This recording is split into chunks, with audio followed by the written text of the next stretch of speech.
এই যে পাখি পুরাটাই খাইছে।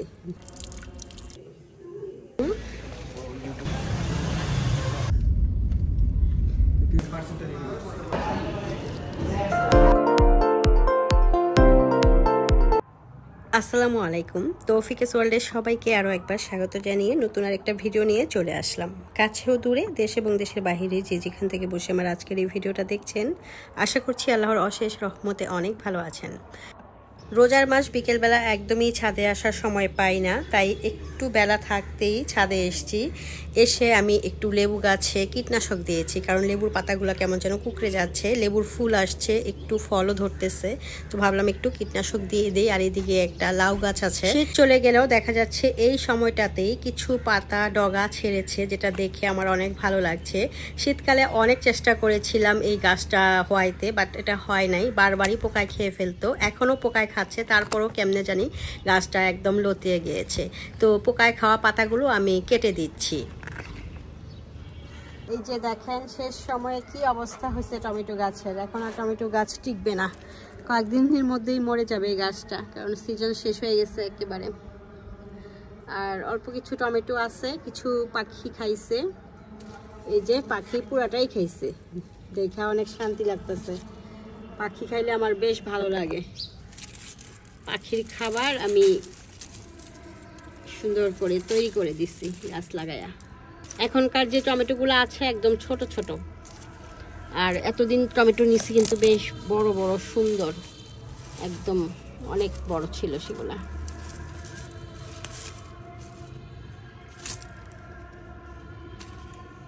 আজকেই মনে হয় শেষ টমেটো নিচ্ছি, এরপর আর মনে হয় নিতে পারবো না, কারণ টমেটো আর নাই, আর নতুন ধরতেছেও না, সব শেষ হয়ে গেছে। এইখানে আরেকটা পাখির খাওয়া টমেটো, ও পাখি টমেটোগুলা খায় একদম অর্ধেক করে রাখে, পাখি খেয়ে অর্ধেক করে রাখে, আবার কতগুলো একদম পুরাই খেয়ে ফেলে। এখানেও কিছু আছে কাঁচা পাকা টমেটো, তো কাঁচাগুলো আর নিব না, আরেকদিন এসে নেব।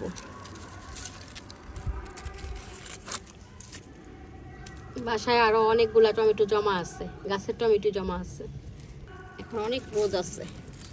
এই হচ্ছে আজকে ছাদ থেকে টমেটো সংগ্রহ। তো আর ছাদে থাকছি না, অনেক রৌদ্র, নিচে একটা পড়ে আছে।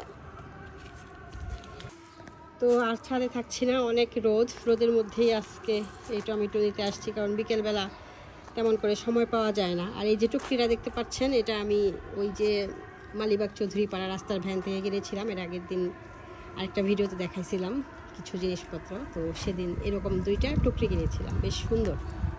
দুপুর ছাদে আসার আরেকটা কারণ ছিল, গাছের টমেটোগুলো অনেক বেশি পেকে গিয়েছে, তো সেগুলো আমি নিয়ে নিয়েছি। আরেকটা কারণ হচ্ছে আমার কাজের সহকারী শিং মাছ নিয়ে ছাদে চলে আসছে। আমি শিং মাছ এনেছিলাম, তো সেগুলো ছাদে বসেই কেটেছে, আর ছাদে যে কল আছে সেখানে পাটা বিছিয়ে ঘষে ঘষে পরিষ্কার করতেছে। শিং মাছ তো ঘষে পরিষ্কার করতে হয়। ডিম হয় নাই না?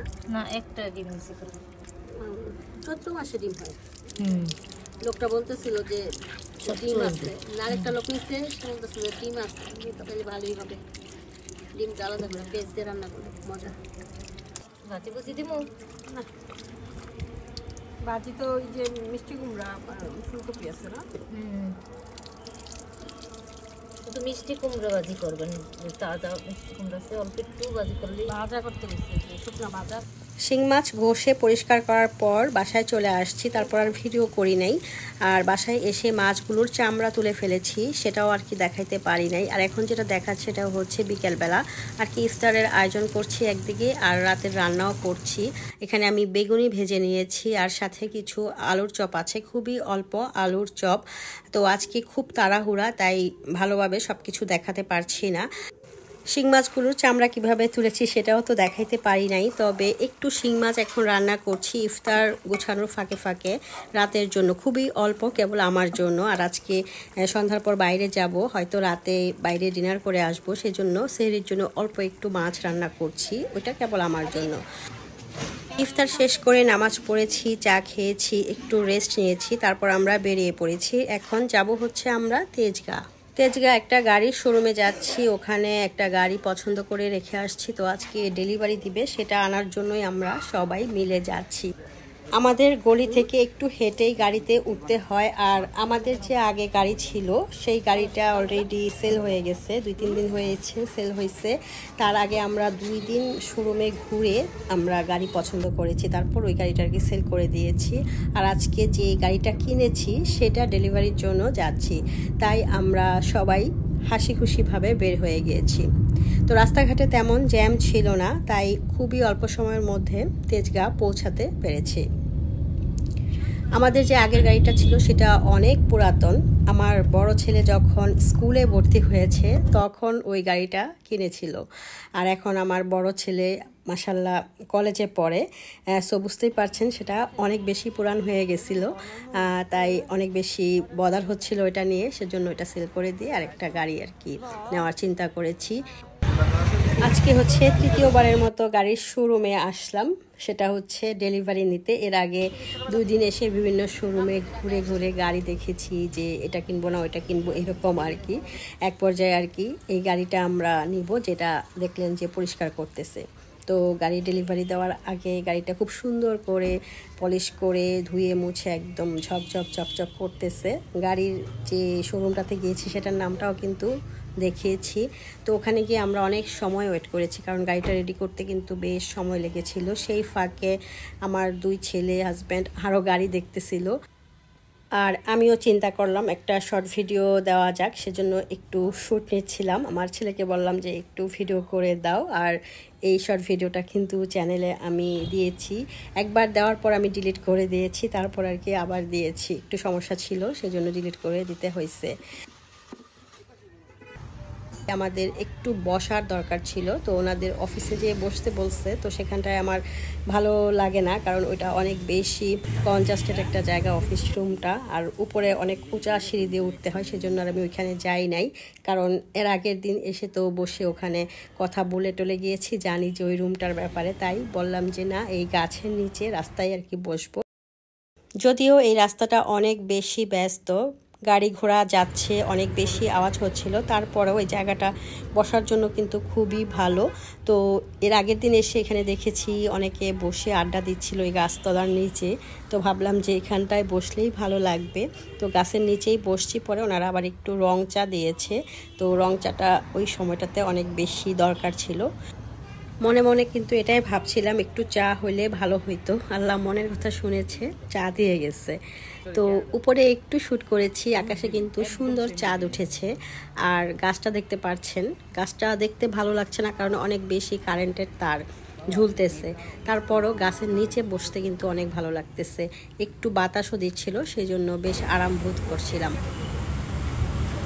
আমাদের প্রত্যেকটা মানুষেরই কিন্তু বিভিন্ন রকমের স্বপ্ন থাকে, গাড়ি বাড়ি, আবার বিদেশে ভ্রমণ, অনেক ধরনের স্বপ্নই থাকে। তো স্বপ্নগুলো যখন পূরণ হয় আস্তে আস্তে তখন কিন্তু বেশ আনন্দ হয়।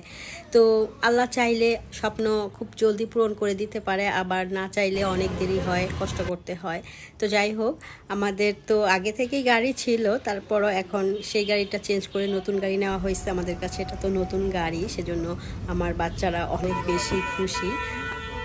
অলরেডি গাড়ির সব ফর্মালিটিসগুলো কমপ্লিট করা হয়েছে, গাড়িটা আমাদেরকে হ্যান্ডওভার করেছে, আমরা বুঝে পেয়েছি। তারপর আমরা বিসমিল্লাহ বলে রওনা হয়ে যাচ্ছি। তো সবাই গাড়িতে চড়ে বসলাম, আর আদিয়ান হচ্ছে সামনের সিটে বসেছে, আমি আমার হাজব্যান্ড আর বড় ছেলে পিছনে বসছি, তাই আদিয়ানকে আর ক্যামেরায় দেখা যাবে না, আমাদের 3 জনকেই দেখা যাচ্ছে একই ফ্রেমে।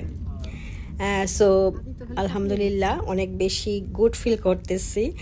গাড়িটা আমাদের জন্য কিন্তু খুবই প্রয়োজনীয় একটা জিনিস। আমাদের বাচ্চা কাচ্চারা যেহেতু স্কুল কলেজে যায়, তাই দেখা যায় রাস্তায় বের হইলে কোনো যানবাহন পাওয়া যায় না, এছাড়া এত বেশি জ্যাম জট, অনেক বেশি কষ্ট হয়ে যায়।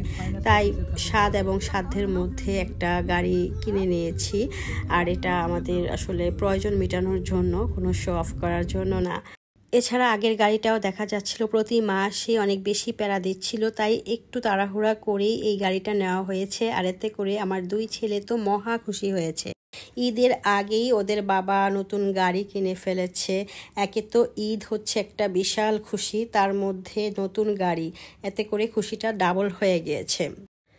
গাড়িতে তেমন তেল ছিল না বলে কিছু তেল নিয়ে নেওয়া হয়েছে। তারপর আমরা রাতের ডিনার করতে চলে আসছি কাচ্চি ভাই। অনেক রাত হয়ে গিয়েছিল, প্রায় 11টার বেশি। রোজার দিন কিন্তু 11টায় কোনো কিছু খোলা থাকে না, সব কিছু বন্ধ হয়ে যায়। সো আমরাই কিন্তু একদম লাস্ট কাস্টমার। তো এসে দেখলাম যে পুরা রেস্টুরেন্ট খালি, কেউ নেই। আমরা একদম সব শেষে এসেছি। তো ওনারা বলতেছে খাবার টাবার তেমন নেই, অল্প কিছু মোরগ পোলাও আছে। তো আমরা সেই মোরগ পোলাওটা নিয়ে নিয়েছি। এতেই নিজেকে অনেক বেশি ভাগ্যবান মনে হচ্ছে, কারণ এই সময় এসে যদি খাবারটা না পাইতাম তাইলে যে কি হইতো, কারণ আমরা সবাই অনেক অনেক বেশি ক্ষুধার্ত ছিলাম। সো এই মোরগ পোলাওটা আমরা খুবই মজা করে খেয়েছি। আর কাচ্চি ভাইয়ের মোরগ পোলাও তো আমার সবচেয়ে পছন্দ, আমার কাছে বেস্ট লাগে কাচ্চি ভাইয়ের মোরগ পোলাও।